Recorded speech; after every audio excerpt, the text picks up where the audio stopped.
are best practices in coordination between state DOTs and transit agencies for asset management and capital planning. These are our presenters for today, and what I'm going to do is let them announce themselves. Gentlemen. Okay.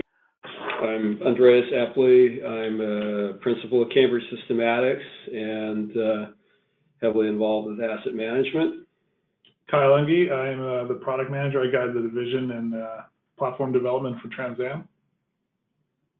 This is Tim Geibel. I'm the executive director of Crawford Area Transportation Authority, a rural authority in Northwest Pennsylvania. I'm Kyle Eckert. I'm a project coordinator with PennDOT BPT, Bureau of Public Transportation, and I helped in the design of the capital planning tool.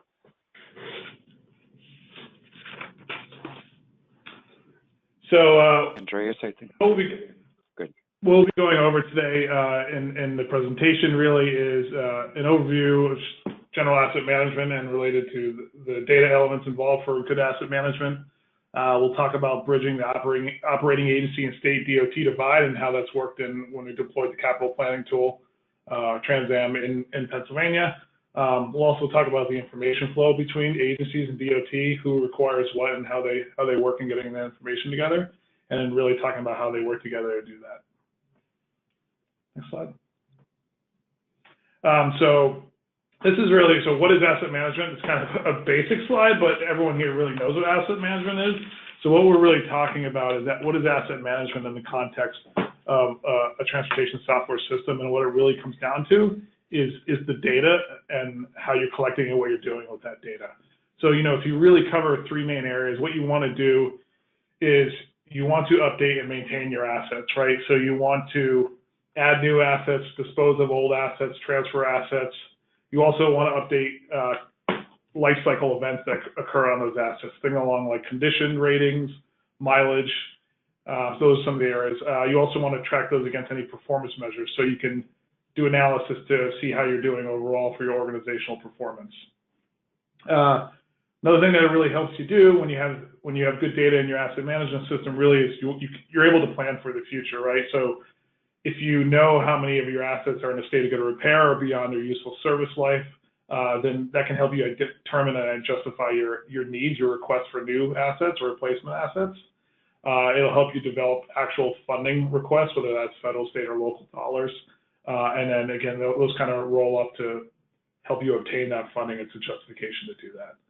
And then again, if you have all this data and it's structured in the correct way, one of the really helpful things that'll come out of this, it'll make your NTD reporting much easier, which is something everyone loves to do on an annual basis.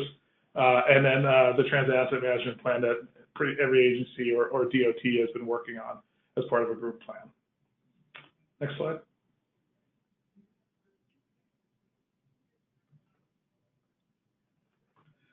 So what we're going to be talking about today, and our presenters from both PennDOT and Crawford Area Transit Authority, is we'll be discussing the state DOT agency partnership. And they'll kind of give you some examples of what they've done. And this goes over the things we've kind of talked about already. What is asset management related to data? And for the transit agency, really what it is maintaining that asset inventory and tracking the performance and the life cycle of those assets. And for the DOT, they're able to take a statewide view of all the inventory across the entire state, both condition and the status of those assets, and then that helps them monitor compliance to make sure they have all the data they need.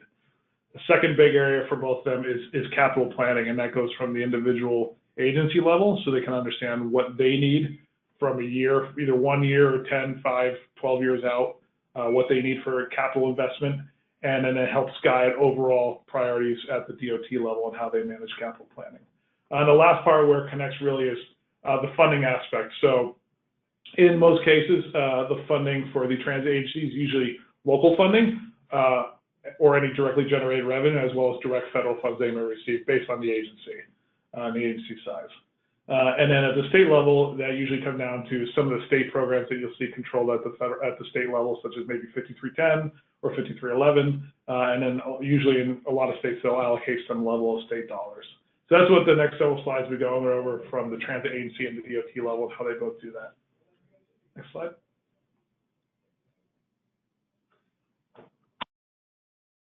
Okay, so in terms of the asset inventory from the state, we require that any capital asset gets placed into the capital planning tool.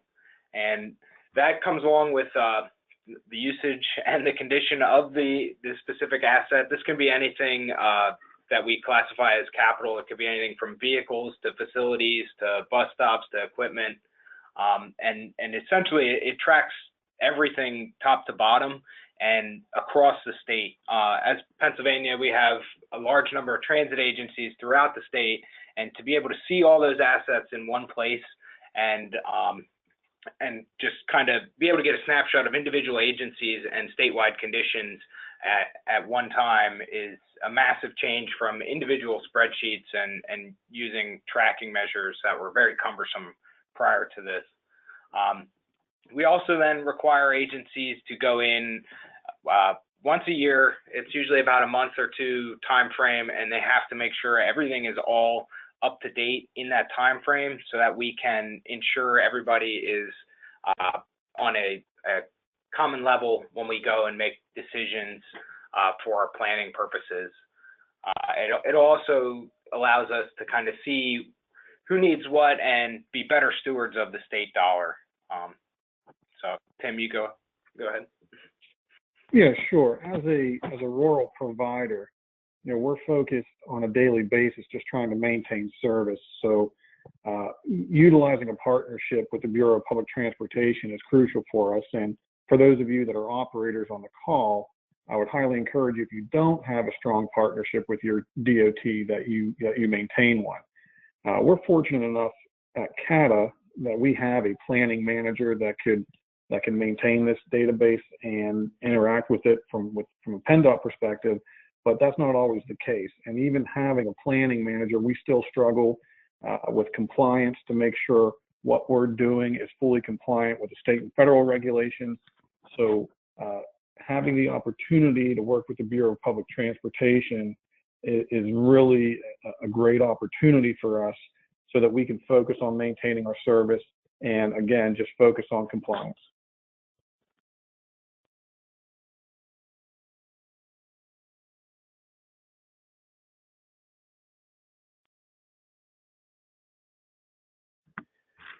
So then once we have all the assets in the system, it allows us to prioritize based on both state dollars available and agency needs, and kind of cross those two together and really use the tool to build our project plan for the year. Prior, it was all individual requests, and it was really difficult to track and make sure everybody was kind of heading in a collective vision throughout the state. And so now that we have the planning tool, it will develop a 12-year plan based on useful life and asset condition, as well as some other factors, policies, and mileage and whatnot of vehicles. And it will help project out need for, like I said, the 12 years. And so what that does is that it really allows us at the state to go ahead and make sure that needs are met and that there is no unexpected large projects coming down the line where somebody has millions of dollars worth of assets that need replaced in a year that it would be impossible for us to do otherwise. So it allows us to smooth out those funding peaks and really have a handle on the funding needs throughout the state, and maintain a state of good repair for everybody. Yeah, really, and that's crucial. Oh, I'm sorry, go ahead, Kyle. Well, I was just going to say, and then it allows us to prioritize throughout the state, like I said, and that's really the core feature of the tool for us is to look at the big picture rather than, like I said before, just the individual agency at one at a time, and it's kind of very siloed. Now we can drive towards a better statewide plan. And so you go ahead. Yeah, and at the agency level, working with PennDOT and having this tool is giving us information that we haven't had regular access to before. Obviously, we know what our assets are, our vehicles, our computers, our facilities, things of that nature. But again, having a tool where this information is giving you projections and you're putting in estimated useful life, it gives you information that you don't necessarily have. And in the past, from a capital planning standpoint, a lot of times you're almost throwing darts at the wall trying to anticipate what your needs are. We don't have to do that now, because with this tool and with the regular interaction through this tool and this planning document, we're able to have better information, and that allows us to project our needs from a 12-year capital plan and also see if the assets that we have are staged properly. So like Kyle said, we don't have 20% of our fleet reaching estimated useful life in the same year. So it's crucial from a planning standpoint.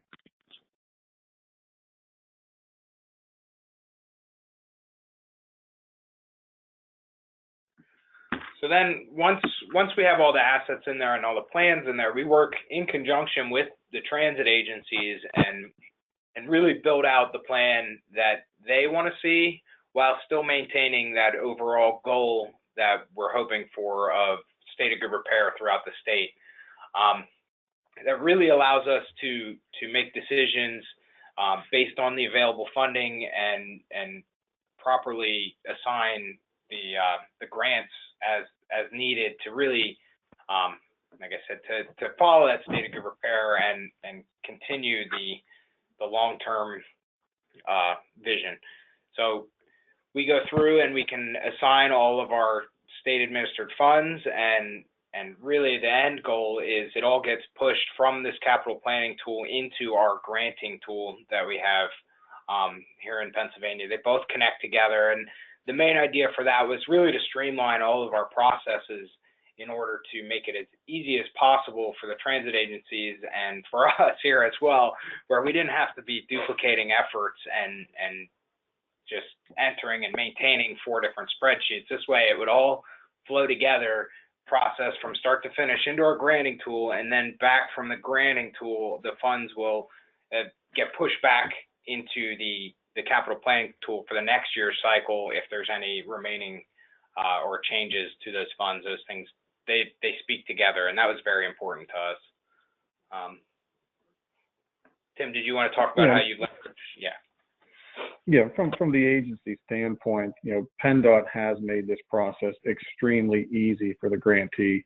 When I started at CATA 12 years ago, we were doing grant applications and capital applications that were 2 to 3 inches thick worth of paper. And when they introduced the online grant management system and then now the capital planning tool, again, it's giving us information that we haven't had access to before. And when you're trying to build projects and build local support for capital projects, fleet replacement, fleet expansion, having this information in the planning tool is critical, because a lot of times the hardest money to achieve is the local dollar, convincing your local elected officials, your county commissioners, your city council to provide funding for transit. And when you have a tool like this at your disposal, it gives you the information that you need to help convince your elected officials of the necessity of the transit service. So it's using this tool as a mechanism to help educate local elected officials in your community about transit is a side benefit, but it's something that's crucial that we're doing.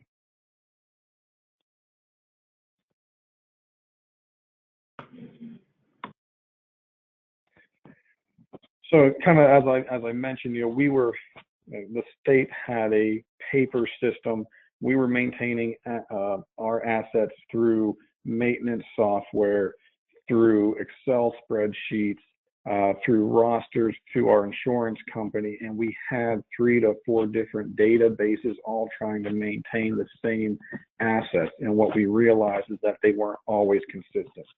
If we were to retire a vehicle, we may not update a certain spreadsheet, and everything was very segregated. And as a rural entity with a small operation staff, on the administration side, we have 4 individuals that oversee our entire organization. And so being able to transition to this planning tool and maintain our partnership with PennDOT has been crucial, not just with the state of good repairs, but also looking long-term in the future and helping to sustain our services.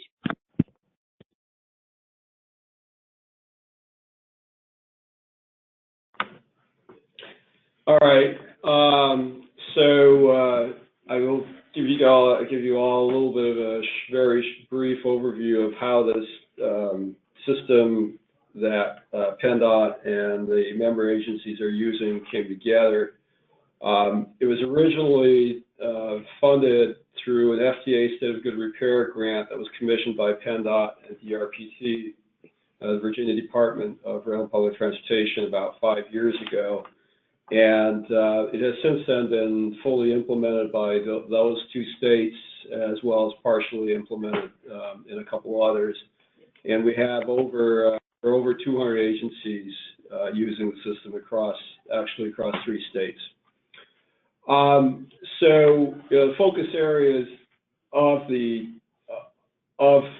system and really the principles behind it are really to bring together the transportation asset management planning expertise that we offer, as well as agencies that we were working with in putting this together, coming up with a rational process that works for the agencies and for their members in how to manage the asset management and the grant or the budget planning process, the capital planning process, and then also having a set of logical processes that not only don't just mimic what was done previously, but also improve upon those and make them more effective for everybody that's involved. And I think that when you heard listen to Kyle and Tim, I think that was really one of the chief accomplishments with the system. Cambridge Systematics also did develop the software for these 2 states, and I might add that it's an open source product, so it's something that essentially anybody is able to deploy either through us or by themselves using the standard open source platforms. And it's made it such that we can go in and set the entire system up, or only the parts that are necessary that a particular user wants to have in place. Recapping this, what we did here, if you want to go to the next slide.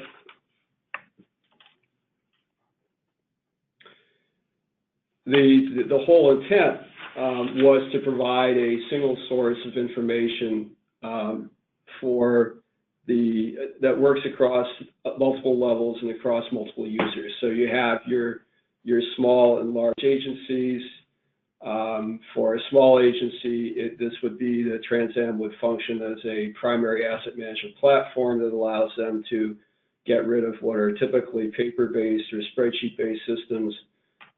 For larger organizations, it may be used as a top-level reporting layer, pulling information from existing systems that continue to be used. And then for the state agencies that oversee elements of the funding, they would be able to use it both for the sort of the top-level reporting layer, as well as the planning piece and the capital budgeting piece that Kyle was talking about. So one of the key elements here that we have is we have this reporting capability that works that allows roll up of different individual autonomous entities in a manner that both isolates them so they can maintain confidentiality where they need it, and also brings together information that's useful across the board. It also has we also have the capability to produce FTA formatted reports, particularly for NTD reporting, which I know you all have to do. And we feel it greatly simplifies that process from having to create those reports individually.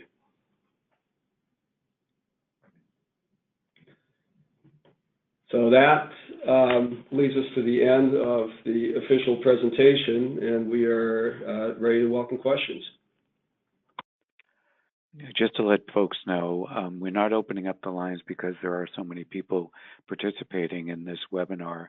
If you do have any questions, if you can type them in to the questions section within the dashboard on your left right-hand side, or whichever side you may have put them in, and we'll be able to ask our presenters the questions that you're sending us.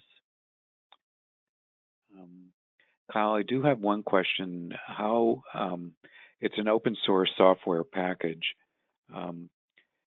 Most likely, it would be a state that would be using it instead of an agency, or has there been agencies that think that it's something that they could use as well? Yes, this is Kyle Unge with Cambridge Systematics. Yeah, so it actually can be used both ways. So it's set up for multiple levels. So whether that's usually like the DOT transit group at the top, MPO or regional planning agency in the middle, and then the transit agency kind of the bottom. That's like the hierarchical stack of the agencies and organizations you can put in the system. But we actually have implemented in many cases with individual organizations, and they just use it on their own. So they still have that functionality with multiple levels, but they don't necessarily need it. So it can actually be used in either way. Okay. And then let's see, a staff person, is there a level of understanding of software? Is there a coding, or is it kind of, you download it and you start to input data? Yeah, so it's kind of basically, oh, go ahead. No, go ahead. So basically it is, it's open source, and what that means is, you can set it up on your own. If you need some technical skill sets, obviously, to do that, which means you need to set it up on some servers and host, maintain, and support it on your own. Or what mostly happens is people hire us to do that. You could also hire another company to do that as well, and they can pull down from the open source site. So what normally happens is, if this is something you want to do and you want to go through us, you contact us, and then we basically do a deployment with you, and we'd host and maintain and support that software for you. And yeah, so there's multiple ways to do it. Okay, and then this is a question for Kyle Eckhart. And I'm sorry I pronounced your name wrong. Sorry. For the state, I mean, it really sounds like it's been a major benefit for you for just coordinating all this information. Probably saved a lot of time.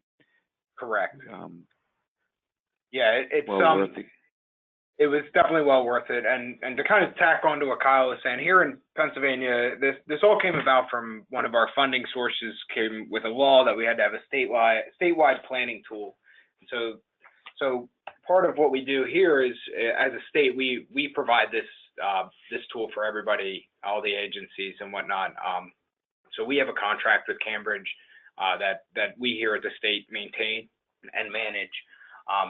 But yeah, like you were saying, it has extremely streamlined our process. It was always very difficult, and you kind of were flying by the seat of your pants in a little bit of the sense when you're planning, because you're looking at just kind of pockets of agencies and projects at a time. Whereas now, like I said, we can see all the state's projects all at once, all the state's assets all at once, and really kind of gauge as a whole versus as a part of a whole what is needed to be progressed and which direction we need to go. It also helps, we get questions from lawmakers and elected officials and whatnot, and in terms of funding need, and that kind of goes to what Tim was saying earlier. We can even leverage it and kind of show where we need to maintain our focus and place our priorities. So it's definitely been overall been a major help. And from the agency standpoint, it's a very simple interface. It's an interface that I can share and database that throughout our entire organization. So it's been extremely user friendly for us as an agency to upload to manage, to edit, and to view our data. And then just like a comparison of the relationship that Tim, you had with the state beforehand. Although I know you personally, so I know that you're a very nice, calm person. But has it made it a little bit easier in order to provide the information to the state without having a lot of back and forth that may have happened before the system was up? Yes, absolutely. We know our needs, and we're in the day-to-day with our operations. So every time we contact the state, we can't always assume they're fully aware of what's going on with our local individual agency, because they're working with agencies across the state.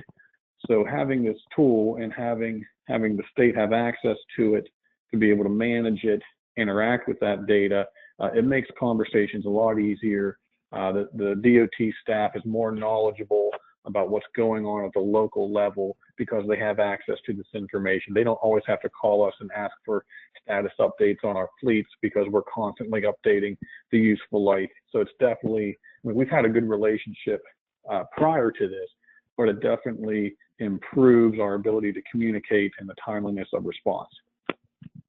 I was gonna tag on to that as well, Tim. Like, not that we don't like talking to you, but it definitely eliminates some of those, not frivolous phone calls, but that just like 2-minute phone calls just to get an answer real quick. We can look at that information very quickly now versus having to take time out of somebody else's day to answer that question.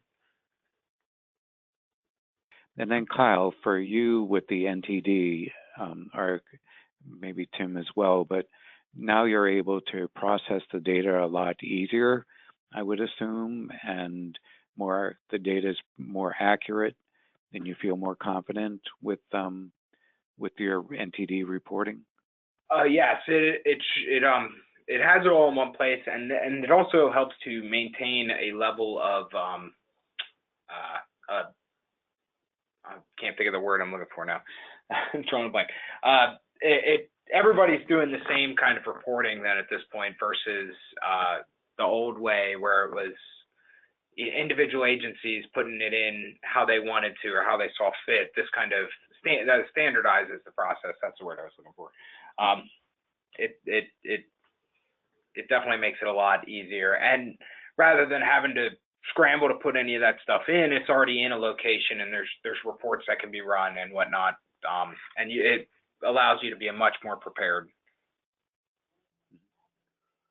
And Tim, with you and the NTD, a lot easier? Well, Kyle does the NTD for us since we're a rural property and a subrecipient of 5311, so we don't do that direct reporting.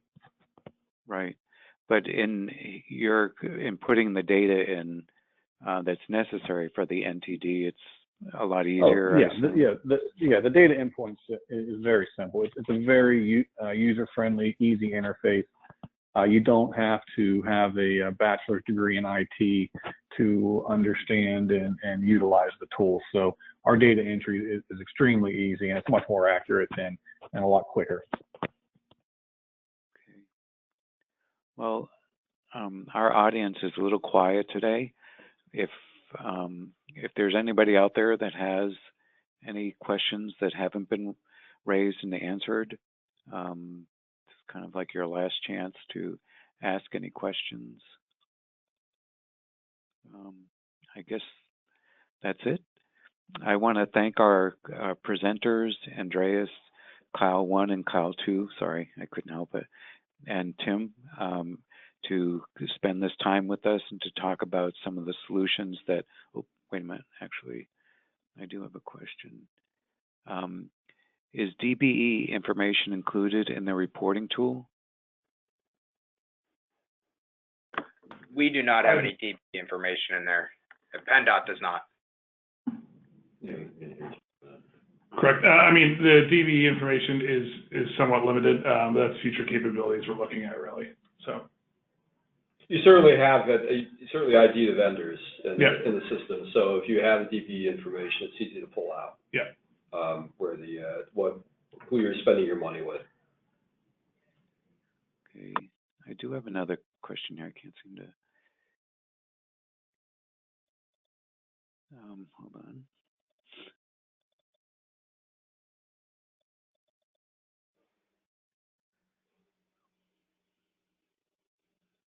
I'm sorry. I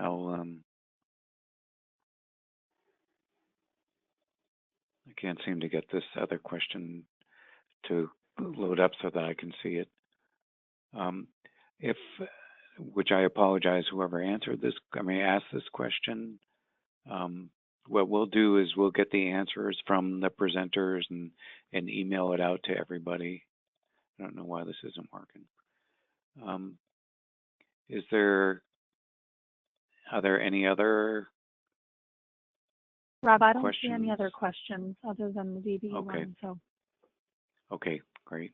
I don't know why it's not doing it. So I'd like to thank our presenters. It was very interesting and very helpful. Just another plug for National RTAP. If you are interested in listening to the webinar, we'll have it at our website at nationalrtap.org and then /webinars. It'll take about a week in order to do that. We'll have the transcripts from the presentation as well. And then if you haven't heard about National RTAP or you're just getting knowledge about National RTAP, go to our website at nationalrtap.org and you'll find out all the things that National RTAP has to offer. There are a number of other webinars that we present over the year, and they're all recorded and available on our website. If you have questions about National RTAP, info at nationalrtap.org, or you can give us a ring at 888-589-6821. Once again, I'd like to thank our presenters for this presentation about asset management and capital planning, as well as the attendees for this particular webinar. Thank you for attending, and I hope that you have a nice day in the remainder of the day. Thank you very much.